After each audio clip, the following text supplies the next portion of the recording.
Students, दिसंबर 2025 में होने वाले यूजीसी नेट कंप्यूटर साइंस से अगर आप भी एग्जाम देने वाले हो तो आप सभी के लिए सबसे ज़्यादा इम्पॉर्टेंट यूनिट है ऑपरेटिंग सिस्टम।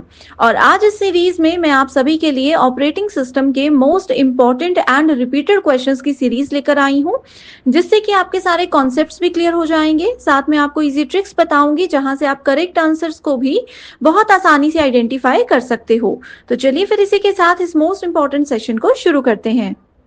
हमारा सबसे पहला क्वेश्चन है, which of the following statements are true about process control block. हम लोगों ने पढ़ा है कि ऑपरेटिंग सिस्टम में प्रोसेसेस कौन से स्टेट में है, मतलब कि रनिंग स्टेट में है, एक्टिव स्टेट में है, टर्मिनेटेड स्टेट में है, कौन सी प्रोसेस कौन से स्टेट में है, क्या काम कर रही है, उनका प्रोसेसिंग का पूरा शेड्यूल क्या है, ये सब चीजें कहाँ पर स्टोर रहती है, प्रोसेस कंट्रोल ब्लॉक के अंदर स्टोर रहती है, राइट। आज हम यही देखेंगे कि कौन सी स्टेटमेंट इसमें से सही है।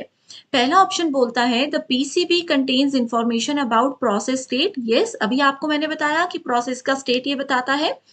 ए ऑप्शन बिल्कुल सही है, यहाँ पर ए नहीं है तो ऑप्शन बी हमारा गलत होगा, ठीक है। The PCB includes the program code and data segment of the process. तो ये बोल रहा है कि प्रोसेस कंट्रोल ब्लॉक के अंदर जो भी हमारा प्रोग्राम है उसका कोड भी रहता है, और जो भी उससे रिलेटेड डेटा है, ठीक है, प्रोसेस से रिलेटेड जो भी डेटा है उसका सेगमेंट भी रहता है। तो ऑप्शन नंबर बी भी हमारा बिल्कुल सही है, ठीक है। अब देखिए प्रोसेस होती क्या है, ऑलरेडी आप लोगों को मैं बता चुकी हूं कि जब भी कोई प्रोग्राम हमारा एक रनिंग या फिर एक्टिव स्टेट में होता है तो उसको प्रोसेस का नाम दिया गया है ना। तो वही सब चीजें सेकंड ऑप्शन में बोली गई थी। तीसरा बोलता है the PCB store process memory management information like page table and segment table. Process में देखिए हमारे पास पेज टेबल होता है, सेगमेंट टेबल होता है, उन सब की जितनी भी इंफॉर्मेशन है, उन सब का जितना भी इंपॉर्टेंट डेटा है, that is always stored under process control block. तो ये वाला ऑप्शन भी सही है। अब आप लोग देखिए ए बी एंड सी का कॉम्बिनेशन हमें सिर्फ फर्स्ट ऑप्शन में ही मिल रहा है, ठीक है। प्रोसेस की शेड्यूलिंग की इंफॉर्मेशन को पीसीबी ट्रैक बिल्कुल भी नहीं करता है, ठीक है। And CPU register process execution से रिलेटेड भी ये काम नहीं करता है, तो इसलिए ऑप्शन नंबर डी हमारा गलत है। देखिए स्टूडेंट, सिर्फ 3 महीने बाकी रह गए एग्जामिनेशन में, और एटलीस्ट अब आप लोगों को अपनी तैयारी शुरू कर देनी चाहिए। तो आप सभी के कंप्यूटर साइंस प्रिपरेशन के लिए एक कंप्लीट कोर्स लेकर आई हूँ, जहां पर आपको डेली लाइव क्लासेस मिलेंगी, साथ में रिकॉर्डेड कोर्स भी हम देते हैं, जिसमें कि आप अपने टाइम के अकॉर्डिंग कभी भी सेशंस को देख सकते हो। इन सेशंस में आपका 100% सिलेबस एग्जाम से पहले पूरा हो जाएगा, साथ में previous year questions and expected questions के साथ 2 से 3 बार एग्जाम से पहले आपकी पूरी रिविजन तो होगी ही, साथ में आपको हम फुल सिलेबस नोट्स देते हैं। अब देखो नोट्स अगर आपको बने बनाए मिलते हैं तो आपका कितना ज्यादा समय बच जाएगा तैयारी करने के लिए। फाइनल रिवीजन के लिए mock test and revision question bank है, जिसमें कि previous year questions, expected questions और साथ में गेट के एक्सपेक्टेड क्वेश्चंस भी आप लोगों को दिए जाते हैं। नया बैच 1 सितंबर से स्टार्ट हो रहा है, जिसको ज्वाइन करने के लिए आप सभी को ग्लोबल ऑनलाइन ऐप डाउनलोड करनी है। ऐप में आप लोगों को क्लास की और भी ज्यादा जानकारी मिल जाएगी। स्टोर सेक्शन पर जाइए, सर्च बार में यूजीसी नेट कंप्यूटर साइंस लिखोगे तो आप सबके सामने इस तरीके से कंटेंट आएगा। यहाँ पर आप देख सकते हो यूनिट वाइज कंटेंट दे रहे हैं। लाइव क्लासेस आपको डेली मिलेंगी। अगर कभी लाइव क्लास आप नहीं देख पा रहे हो तो आप अपने टाइम के अकॉर्डिंग उसको बाद में कभी भी देख सकते हो। साथ में पेपर 1 रिकॉर्डेड और लाइव आप लोगों को हम प्रोवाइड करवाते हैं। तो आप ऐप को डाउनलोड कर लीजिए। डाउट्स रहते हैं तो चैट सेक्शन पर जाकर के सारे डाउट्स क्लियर कर सकते हो, और गिवन नंबर्स पर भी व्हाट्सएप के थ्रू हमें कॉल या मैसेज कर सकते हो। Which of the following statements are true about privileged instructions? अब privileged instructions क्या होता है, तो देखिए ऑपरेटिंग सिस्टम में बहुत बार ये चीजें रहती है कि हम लोगों को क्या करना होता है, कुछ फाइल्स का, कुछ कंटेंट का या कुछ डेटा का एक्सेस कर्नल को देना होता है, और मतलब कर्नल के पास तो ऑलरेडी सारे एक्सेस होते ही हैं। कुछ एक्सेस यूजर एप्लीकेशंस के थ्रू यूजर्स को देना होता है, कुछ को नहीं देना होता है। तो प्रिविलेज्ड इंस्ट्रक्शंस यही बोलती है कि यूजर के पास ऑपरेटिंग सिस्टम का कौन कौन सा एक्सेस होना चाहिए, कौन कौन सी पावर होनी चाहिए। तो ट्रू स्टेटमेंट हमें सेलेक्ट करनी थी। पहला बोल रहा है it can only be executed by operating system kernel and not by the user applications. तो ये वाली स्टेटमेंट बिल्कुल सही है कि किस किस को प्रिविलेज देना है, उससे रिलेटेड जितने भी इंस्ट्रक्शंस हैं वो पावर सिर्फ कर्नल के पास होगी, यूजर की एप्लीकेशन के पास नहीं होगी। तो ए बिल्कुल सही है। इधर देखो ए नहीं है तो ये हमारा सही उत्तर नहीं हो सकता, यहां पर भी ए नहीं है, ये भी सही उत्तर नहीं हो सकता है ना। इसके आगे बोल रहा है it is designed to perform operations that can directly affect hardware और system state. Clear. So hardware और सिस्टम स्टेट को जो डायरेक्टली अफेक्ट करता है, ऐसे कुछ ऑपरेशंस परफॉर्म करने के लिए प्रिविलेज्ड इंस्ट्रक्शंस को डिजाइन किया गया है। That is absolutely true. वैसे भी दोनों ऑप्शंस में बी लिखा ही था।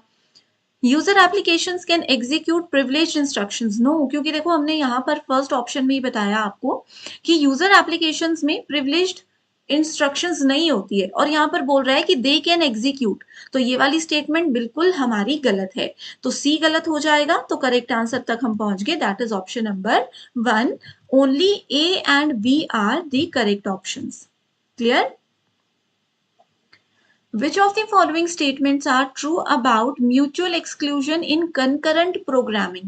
अब mutual exclusion का क्या मतलब होता है, बताइए मुझे। म्यूचुअल एक्सक्लूजन का मतलब होता है कि म्यूचुअली कैसे बहुत सी प्रोसेसेस, मल्टीपल प्रोसेसेस एक कॉमन शेयर्ड रिसोर्स को एक्सेस करने जा रही हैं, है ना। That is called your mutual exclusion.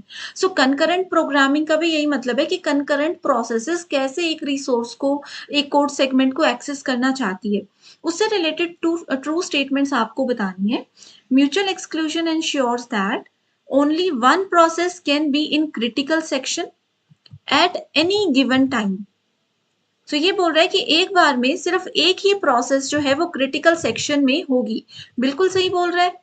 हम लोगों ने पढ़ा है कि क्रिटिकल सेक्शन होता है, उसमें एक एंट्री सेक्शन होता है और देन एग्जिट सेक्शन होता है, राइट। क्रिटिकल सेक्शन में एग्जीक्यूट एक बार में सिर्फ एक ही स्टेटमेंट कर सकती है, बाकी की एक ही प्रोसेस कर सकती है।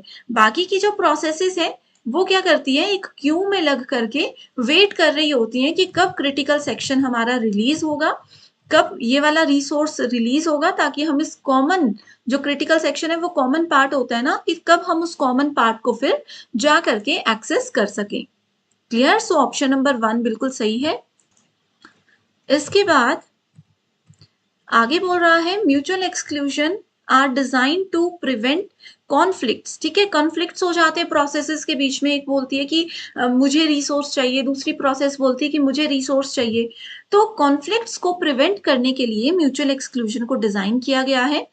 एंड ये इस बात की भी इंश्योरेंस देते हैं कि only one process can access shared resources at a time. सही है, यही चीज अभी तक आपको समझाई। तो both A and B are true, और ए एंड बी का कॉम्बिनेशन देखो यहाँ पर भी नहीं है, यहाँ पर भी नहीं है और यहाँ पर भी नहीं है। हमें मिल गया अपना सही उत्तर, that is A, B and C. ठीक है, एक बार स्टूडेंट्स हम सी ऑप्शन को भी देख लेते हैं, डी को भी देख लेते हैं कि क्यों ये गलत है।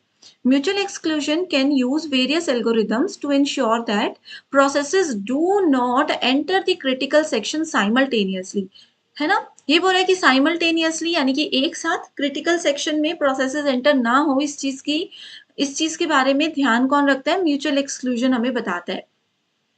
और देखो वही चीज है, चारों के चारों ऑप्शन में वही चीज है, बस थोड़ा से वर्ड्स यूज ऐसे किए कि आपको कंफ्यूज किया जा सके, right. Very very important question. So LRU हम लोगों ने ये पढ़ा है, पेज रिप्लेसमेंट एल्गोरिदम होता है, right. Least recently used algorithm, it is your page replacement algorithm. इसका देखो इजीली हम आंसर निकाल सकते थे, if it's least recently used, यानी कि जो सबसे रिसेंटली यूज, मतलब काफी देर से जो एक पॉइंट, एक नंबर यूज नहीं हुआ है, एक स्पेस यूज नहीं हुआ है, वहां से हम लोग क्या कर रहे हैं, उस डेटा को रिमूव कर देते हैं। तो if it's least recently used, B को फर्स्ट से मैच करेंगे तो देखो नहीं आता था, किसी का मीनिंग नहीं पता था, अगर फिर भी थोड़ा सा लॉजिक लगाकर आंसर मिल सकता था। सी स्कैन क्या होता है, अभी हमने 2 दिन पहले ही पढ़ा था। सी स्कैन का मतलब होता है सर्क्यूलर स्कैन, और ये क्या होता है, एक सर्क्यूलर डिस्क एक्सेस हमें बताता है। ठीक है। Virtual memory is your extended, it extends the physical memory. हमारे सिस्टम में रैम होती है ना। कई बार क्या होता है, हमारे रैम की जो स्टोरेज है वो बिल्कुल फुल हो जाती है, लेकिन फिर भी हम बोलते हैं कि हमारा फाइल स्टोर हो रही है, हमारा डेटा स्टोर हो रहा है। तो देखिए हमारा सिस्टम इतना ज्यादा स्मार्ट होता है ना, हमारा सिस्टम इतना ज्यादा स्मार्ट होता है ना स्टूडेंट्स, कि वो क्या करता है, वर्चुअल मेमोरी को यूज करने लग जाते हैं और यूजर को पता भी नहीं चलता। ठीक है, यूजर को पता भी नहीं चलता कि वो वर्चुअल मेमोरी यूज कर रहा है या रैम यूज कर रहा है। तो एक्सटेंडेड फिजिकल मेमोरी होती है हमारी वर्चुअल मेमोरी। क्लियर। इसके बाद पेजिंग क्या होता है? पेजिंग एक लॉजिकल टू फिजिकल मैपिंग होती है। Very very easy and important question. Next we have is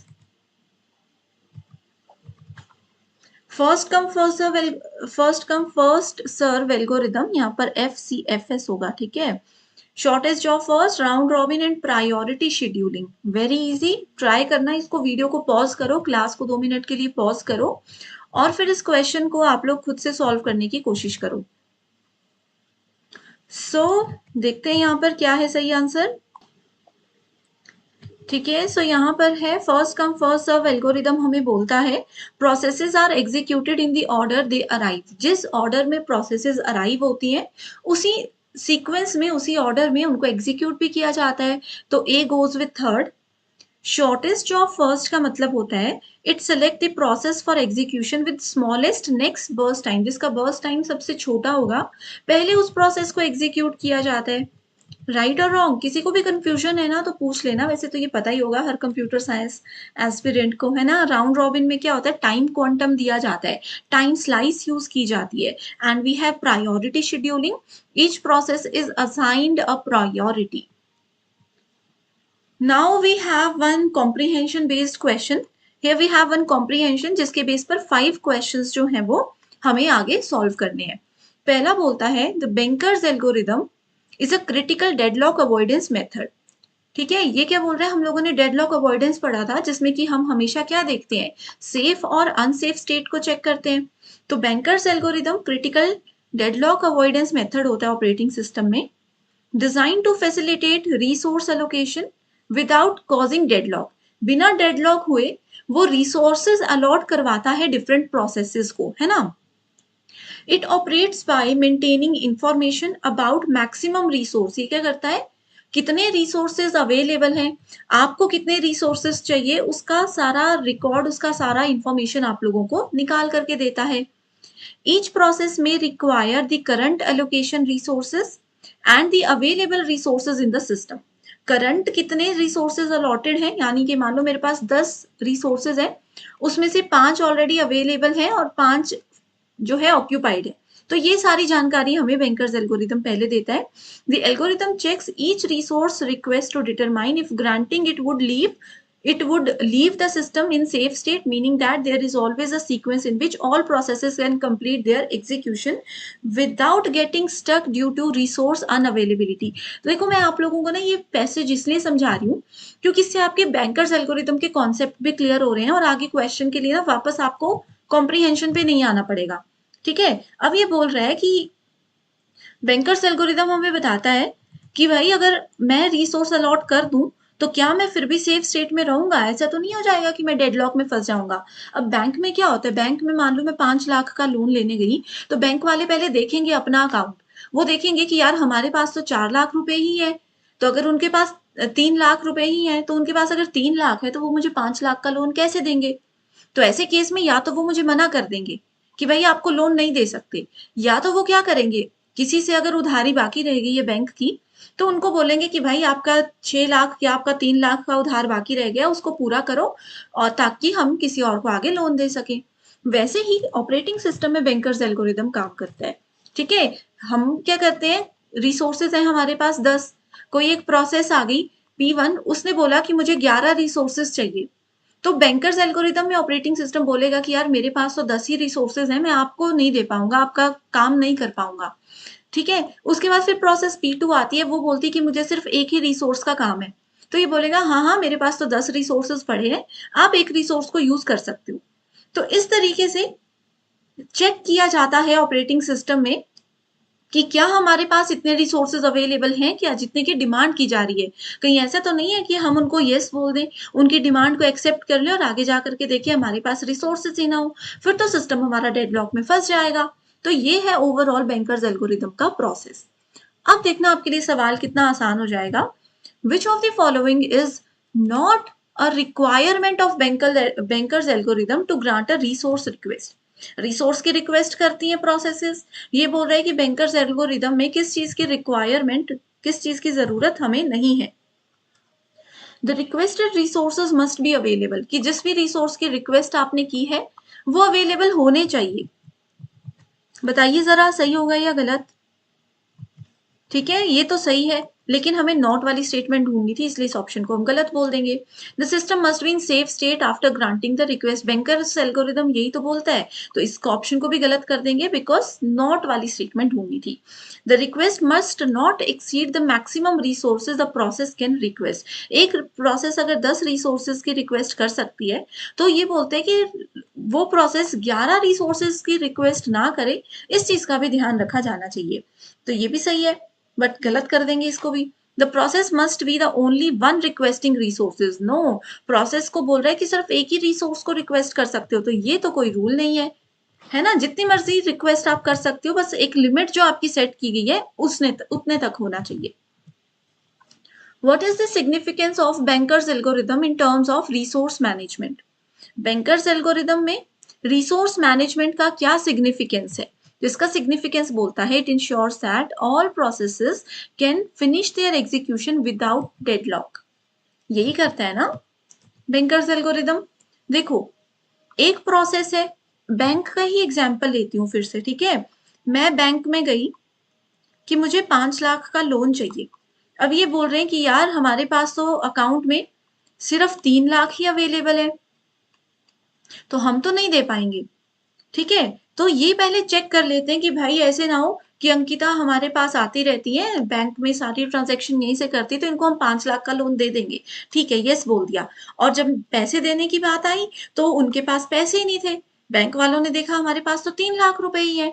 तो ऐसे में क्या हो गया, वो डेडलॉक में फंस गए, क्योंकि उन्होंने मुझे कमिटमेंट कर दी बट उनके पास रिसोर्सेज यानी कि अमाउंट है ही नहीं।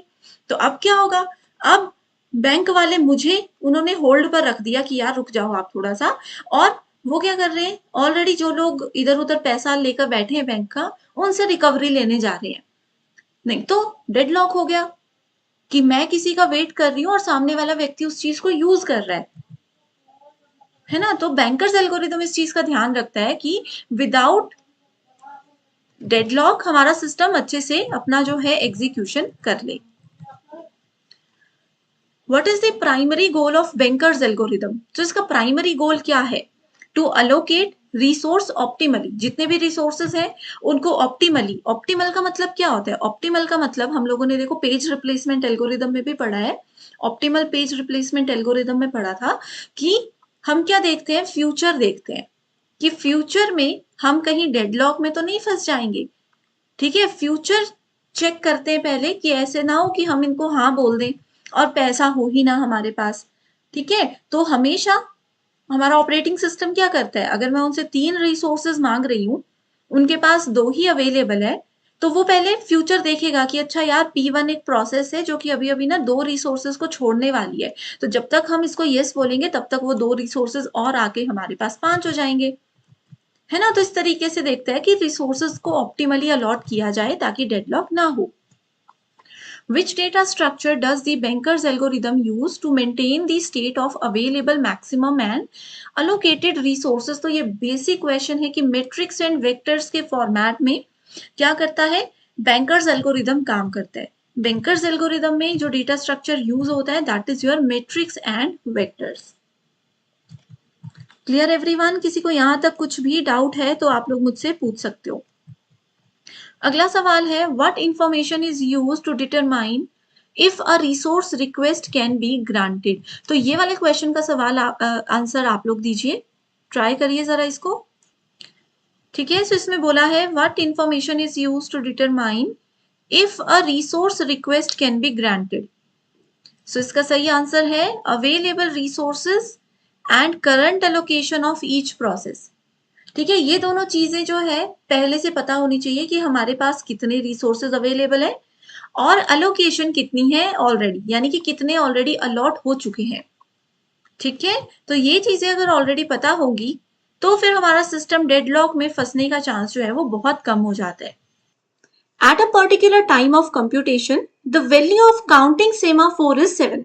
So, semaphore का ये सवाल पूछा गया है जिसमें कि आपके सामने इनिशियल वैल्यू दी गई है 7, जिसको काउंटिंग सेमाफोर की वैल्यू कहा गया है। उसके बाद हमें 20 पी ऑपरेशंस दिए गए हैं। अब देखिए, जो पी ऑपरेशंस हैं, पी ऑपरेशन का सिंपल सा मतलब होता है हमारे पास वेट ऑपरेशंस। सीमाफोर में हम वेट और सिग्नल के साथ काम करते हैं, तो पी को इंडिकेट किया जाता है वेट से, जिसकी वैल्यू दी है 20। और उसके बाद एक्स वी ऑपरेशंस। सो जो वी ऑपरेशन होता है, वी का मतलब होता है सिग्नल, ठीक है। और सिग्नल की वैल्यू यहाँ पर एक्स बताई गई है। If the final value of semaphore is 5, so fourth value जो दी है वो है फाइनल वैल्यू सीमाफोर की, that is 5। Now we have to find out the value of x. So इस केस में हमारे पास एक फॉर्मूला होता है सीमाफोर की वैल्यूज को फाइंड आउट करने के लिए। आपको देखो, सबसे पहले सीमाफोर की फाइनल वैल्यू गिवन होगी, that is equals to initial value minus wait value plus signal value. बस आप लोगों को ये फॉर्मूला अप्लाई करना है। अब फाइनल वैल्यू कितनी है, 5 है। Initial value we have is 7, minus करेंगे वेट की वैल्यू को, दैट इज 20, और सिग्नल की वैल्यू दी गई है x। अब जब हम इसको कैलकुलेट करते हैं तो ये देखिए, 20 माइनस 7 आ जाएगा -13, राइट, प्लस x, इसको हम लिख देंगे। इसको कैलकुलेट करेंगे तो ये आ जाएगा 5 plus 13 equals to X, that will equals to 18। तो करेक्ट आंसर है हमारे पास ऑप्शन नंबर 3, दैट इज 18। और क्लियर? सो ये बहुत ज्यादा इंपॉर्टेंट क्वेश्चन है, बहुत बार एग्जाम में आया है। Which of the following statements are correct? So देखिए, यहाँ पर करेक्ट स्टेटमेंट आंसर ऑलरेडी आप लोगों को दिख रहा है। करेक्ट स्टेटमेंट आपको बताती हूँ। A process always check of currently executing process to enter critical schema, या फिर इसको बोलते हैं to enter the critical section.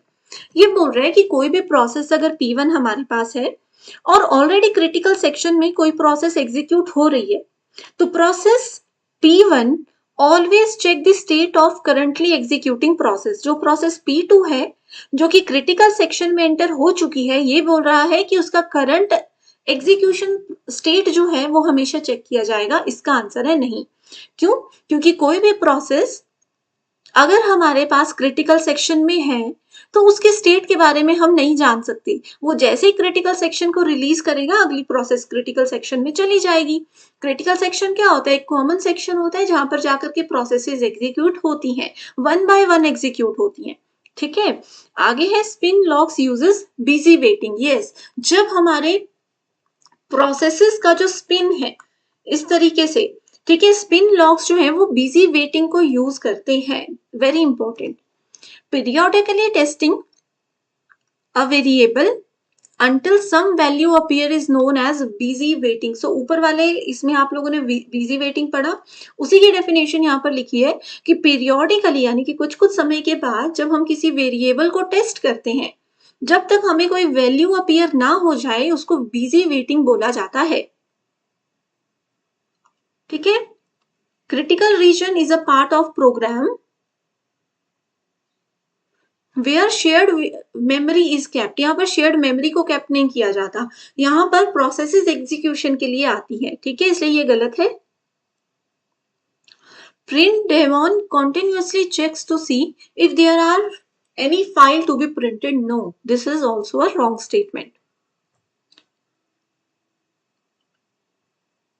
ठीक है। सो यहाँ पर देखिए, आप लोगों के सामने एक्सप्लेनेशन भी ऐड की हुई है, जो भी अभी आपको बताया वही सब चीजें इधर लिखी हुई है, ताकि आप लोगों को रिवीजन में आसानी हो जाए, ठीक है। Next question is LRU, that is least recently used, demand cleaning है, long term scheduling and medium term scheduling. So इसके अकॉर्डिंग हम लोगों को करेक्ट आंसर को ढूंढना है, ठीक है। सो देखिए, LRU लीस्ट रिसेंटली यूज, ये क्या है? पेज रिप्लेसमेंट एल्गोरिदम है। सो इस पेज रिप्लेसमेंट एल्गोरिदम में क्या होता है? A page that has not been referenced for a longest time is replaced. जो पेज हमने पीछे काफी देर से यूज नहीं किया है, उस पेज को हम क्या करते हैं? रिप्लेस करते हैं, है ना। यही होता है LRU में। इसके न्यूमेरिकल्स भी हमने किए हैं। तो एक को अगर हम सेकंड से मैच करते हैं तो देखो, सिर्फ एक ऑप्शन पढ़ने से ही हमें आंसर मिल रहा है, ठीक है। अगर स्टूडेंट्स आप लोगों ने अभी तक पेज रिप्लेसमेंट एल्गोरिदम जैसे LRU है, इसके न्यूमेरिकल क्वेश्चंस या थियोरेटिकल पार्ट वाला क्लास नहीं देखी है ना, तो मुझे बता दो, उसका लिंक मैं आपके साथ दे दूंगी, ठीक है। सो ए का सेकंड है आंसर, वैसे तो हमें मिल चुका है, फिर भी देखते हैं। डिमांड क्लीनिंग क्या होता है? A page is return to secondary memory. कोई भी सेकेंडरी मेमोरी है, मान लीजिए हार्ड डिस्क है, उसमें किसी भी पेज को अगर हम प्लेस करते हैं, only when it has been selected for replacement. ये बोल रहे हैं मेन मेमोरी से किसी पेज को हम सेकेंडरी मेमोरी में इसलिए ट्रांसफर करते हैं ताकि, ठीक है, ताकि हम क्या कर सकें, रिप्लेसमेंट कर सकें। इसको बोलते हैं डिमांड क्लीनिंग। आगे है long term scheduling. It decides to add to the pool of processes to be the decision to add pool of processes to be executed.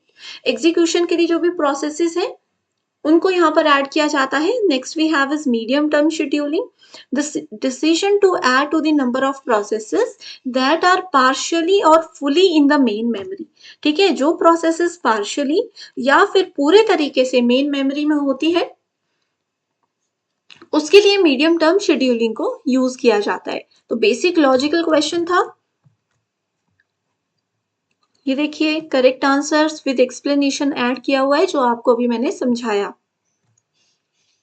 एक न्यूमेरिकल क्वेश्चन है that is really very very important. So देखिए इस सवाल बहुत बार आया paper में, scan algorithm based है, ठीक है। आपको यहाँ पर दिया गया है कि वी हैव 200 ट्रैक्स 0 से 199 तक, जिसमें कि जो अभी ट्रैक का हेड है वो है 125 पर, ठीक, सॉरी रिक्वेस्ट किया है 125 तक एंड करंटली जो हेड है वो है 143 पर। FIFO method first in first out method को यूज करना है और ये आपके सामने एक सीक्वेंस दिया है। अब देखो इस क्वेश्चन में जो इंपॉर्टेंट पॉइंट्स हैं जिस पर आपको ज्यादा ध्यान देना है वो है ये वाले पॉइंट्स, ठीक है। अब सबसे पहले क्या करना होता है, फर्स्ट स्टेप में ये जो नंबर्स दिए हैं इनको एक सीक्वेंस में हम लोगों को अरेंज करना है, ठीक है, असेंडिंग डिसेंडिंग ऑर्डर में, सॉरी असेंडिंग ऑर्डर में, ठीक है। सो सबसे पहले सबसे छोटा है 86, देन वी हैव 91,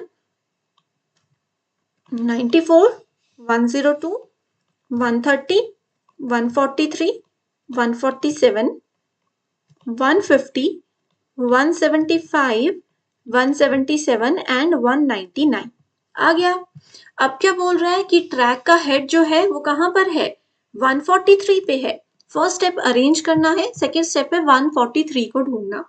अगर बाय चांस मान लो आपको बोला जाता कि 143 की जगह हेड हमारा 145 पर है, तो हम क्या करते, तो हम ढूंढते कि 145 कहाँ आ रहा है, तो वो 143 और 47 के बीच में आ रहा है, तो हम उस अकॉर्डिंग उसको प्लेस करते, ठीक है।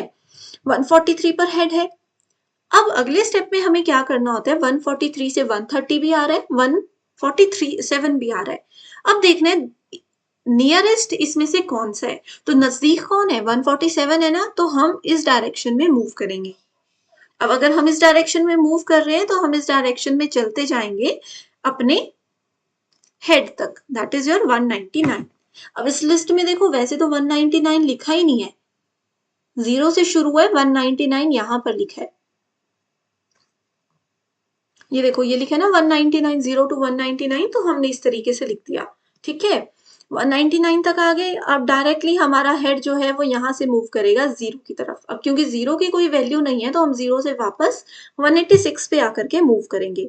तो बेसिकली हेड मूवमेंट्स हम लोगों को ढूंढनी थी। देखो ये भी पूछा है total number of head movements कितनी हुई, तो ये कितनी हुई, हम लोगों ने विजिट किया 143 से 199 की तरफ को, ठीक है, और उसके बाद 199 से हम लोगों ने विजिट किया 86 की तरफ को।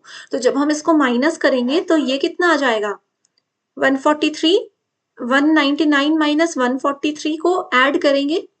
देखो मैं आपको सिंपल से तरीके से बताती हूँ, हेड मूवमेंट्स काउंट करनी है तो हम लिख देंगे 199 माइनस 143, फर्स्ट हेड काउंट हो गया, प्लस 199 से हम लोगों ने मूव किया 86 की तरफ। तो जब हम इसको ओवरऑल कैलकुलेट करेंगे तो आंसर आ जाएगा 169। आ गई बात समझ में? तो यहां पर देखिए सही आंसर क्या था, 169। क्लियर?